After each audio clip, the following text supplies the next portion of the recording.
ठीक है madam, start करें आप। जी, तो अभी चलते हैं अपने टॉपिक की तरफ, जो कि है sometimes we don't see what we see. और इसमें मैं आपको बताती चलूं कि जो स्टेटमेंट मैंने बनाई थी उस वक्त वो क्या थी, और उसको फिर मैं आपको अपने आउटलाइन भी बताऊंगी आगे। तो थीसिस स्टेटमेंट ये है, sometimes our eyes do not show us the reality, but we have to go through things intersectionally to know the truth. ठीक है। अच्छा, अब ये कैसे आपने बनानी है? अगर आपके जहन के अंदर दो लाइंस आ रही हैं, दो सेंटेंसेस आ रहे हैं, तो आपने उन सेंटेंसेस को कॉन्जंक्शंस के साथ या फ्रेजल वो बनाकर, फ्रेजेस या क्लॉजेस बनाकर, या किसी भी तरीके से आपने उसको एक सेंटेंस के अंदर मर्ज करना है। ये आपने प्रेसी से काफी सीख लिया होगा अब तक। तो आपने इसी तरह से, चाहे आप बिल्कुल, ये मेरे ये 3 लाइंस के ऊपर आई थी पेपर शीट के ऊपर, 3 या 3.5 पे, तो बड़ी मुनासिब सी इसकी लेंथ भी थी, और बड़ी आसान सी है, कोई मैंने इसमें इतना मुश्किल वर्ड्स या वो कैब यूज नहीं किया है। आगे चलते हैं। आउटलाइन, इंट्रोडक्शन और कंक्लूजन, ये 2 आर्गुमेंट्स तो आपके हो गए। उसके बाद मैंने बिल्कुल सिंपल चीज से मैंने स्टार्ट किया था। मैंने ये लिखा था ऑप्टिकल इल्यूजन्स। मैंने स्टार्ट ही ऑप्टिकल इल्यूजन से किया, क्योंकि वो आईज की बात कर रहा है, सीन की बात कर रहा है, देखने की। ठीक है। Optical illusions are the real scientific examples of how we don't see reality in things. ठीक है जी। इसको मैंने जो है वो 2-4 एग्जांपल्स दी होंगी उस वक्त ऑप्टिकल इल्यूजन्स की, कि कौन कौन से ऑप्टिकल इल्यूजन्स होते हैं, हमें चीजें कैसे दूर से छोटी नजर आती हैं और पास जाकर बड़ी नजर आती हैं। और सितारों के की इसमें मैंने एग्जांपल एक दी थी कि जी, जो स्टार्स हैं वो हमें जो है वो कितने क्या बोलते हैं उसको, लाइट ईयर्स, कितने लाइट ईयर्स दूर नजर आ रहे होते हैं। तो एक्चुअली जो हमें सितारा नजर आ रहा होता है, हमें हमें ये भी नहीं पता होता कि वो कितने साल पहले खत्म ही हो गया हो। ठीक है ना। आई होप ये आप लोगों को पता होगा, अगर किसी ने पढ़ी है ये वाली फिजिक्स, एस्ट्रोफिजिक्स, या थोड़ा बहुत इंटरेस्ट है इसमें, तो ये लाइट ईयर्स वाला कॉन्सेप्ट और ये वो आपको पता होगा।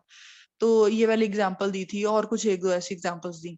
उसके बाद sky is blue colour is not blue in reality.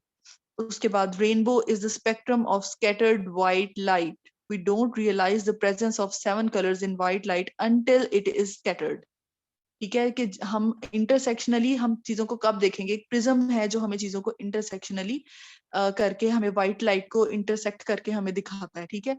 तो एक प्रिज्म जो है, हम अपनी जिंदगी में कई दफा ऐसे होता है। अब ये सिर्फ धोखा, बुरी बात ही नहीं है कि हम चीजों को देख नहीं पा रहे हैं, तो ये हमारे लिए बुरा है कि हमें हमें चीज नजर नहीं आ रही है। ये हम इस चीज को इस तरह भी ले सकते हैं कि एक चीज को देखने के लिए, क्या पता हमें कोई चीज सामने नजर नहीं आ रही, तो फिर हमने उसे क्या करना है? हमने उसे इंटरसेक्ट करना है, हमने एक प्रिज्म यूज करना है, या हमने खुद एक प्रिज्म बनना है, ताकि हम किसी चीज के अंदर एक अच्छी, एक गुनहगार भी शख्स भी होता है ना, तो उसके अंदर भी कुछ अच्छी बातें होती हैं, एक अच्छाइयां होती हैं। तो हम उसको देखने के लिए प्रिज्म बने, या एक किसी प्रिज्म का इस्तेमाल करें। वो प्रिज्म एक बुक हो सकता है, कोई हेल्पिंग फ्रेंड हो सकता है, कोई गाइड हो सकता है, कोई मेंटोर हो सकता है। उसके जरिए हम उस चीज को इंटरसेक्ट करें और देखें कि हम इसमें कितने रंग हैं। एक व्हाइट लाइट के अंदर क्या रंग है? कोई भी नहीं, बेरंग होती है। लेकिन अगर हम उसको इंटरसेक्ट करें तो पूरी दुनिया के रंग हमें उसमें नजर आते हैं। तो ये एग्जाम्पल, इस आर्गुमेंट के अंदर हम ये सारी चीज लिख सकते हैं। Roaring Twenties was actually not roaring as it brought the Great Depression in the history of USA. तो ये मेरे सब्जेक्ट से ही एग्जांपल थी। Decreasing temperature is in various, ये इज नहीं है, ये इन है, सॉरी, इसको करेक्ट कर लीजिएगा। Decreasing temperature in various parts of the world is actually global warming.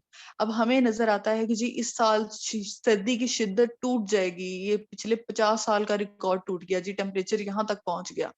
सर्दी जो है वो फलानी जगह पर इतनी आ गई है, इतनी ज्यादा बर्फबारी शुरू हो गई, इस इलाके में कभी नहीं हुई थी, इस दफा यहाँ भी बर्फबारी हो गई। तो हमें ये लगता है, हम कहते हैं, हम अपने आप से सवाल करते हैं कि ग्लोबल वार्मिंग कैसे है? तो सर्दी तो बढ़ रही है, टेम्परेचर तो कम हो रहा है दुनिया का। लेकिन एक्चुअली क्या है? ये ग्लोबल वार्मिंग है, ये राइजिंग टेम्परेचर है, ये टेम्परेचर शिफ्ट्स हैं, ये सीजनल शिफ्ट्स हैं। और ये हम अगर हम यहाँ से की बात करें प्लेन्स की, और अगर हम इनको कंपेयर करें ग्लेशियर से या पोलर साइड से, तो वो मेल्ट हो रहे हैं वहां पर। एक्चुअली वो मेल्टिंग ऑफ ग्लेशियर्स जो है, या फिर जो हमें ग्लेशियर लेक्स बन रही हैं, या फिर जो वहां पर तूफान आ रहे हैं सर्दी के और ग्लेशियर्स के टूटने की वजह से, वो यहाँ पर ठंडी हवाएं ला रहे हैं, और जिसकी वजह से हमें लगता है कि सर्दी बढ़ी है, बट एक्चुअली अर्थ का टेम्परेचर 2 डिग्री हर साल बढ़ रहा है। तो हम इसे क्या कहेंगे कि ये ग्लोबल वार्मिंग है। ठीक है जी। उसके बाद है tears of Joy, fear and sadness look same. ये आंसू खुशी के, गम के और खौफ के एक जैसे होते हैं, लेकिन इनमें फर्क क्या होता है?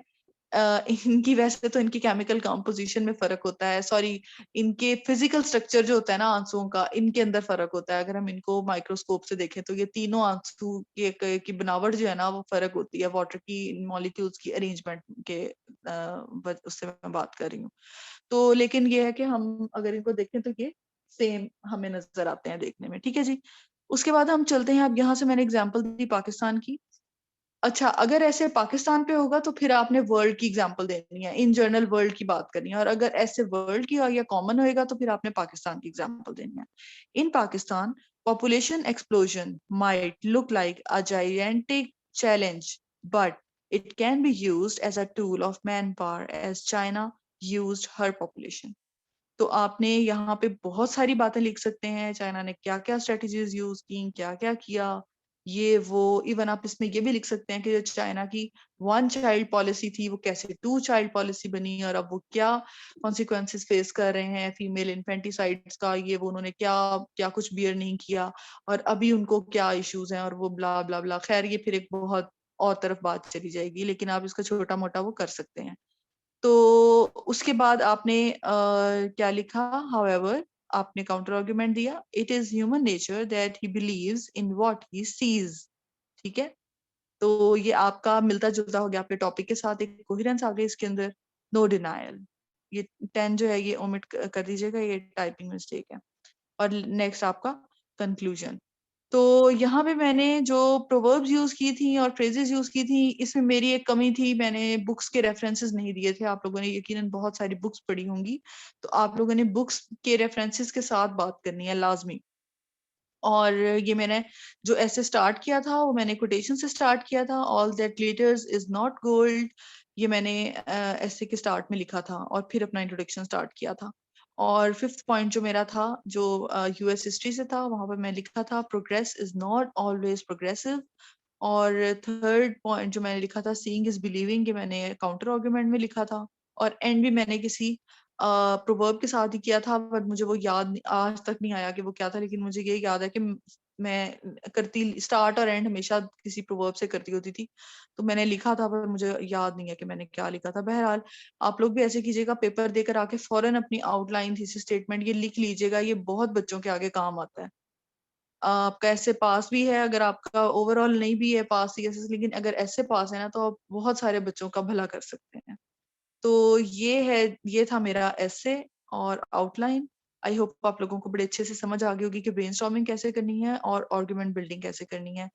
तो अगर आप लोगों के कोई क्वेश्चंस हैं तो यू मे आस्क।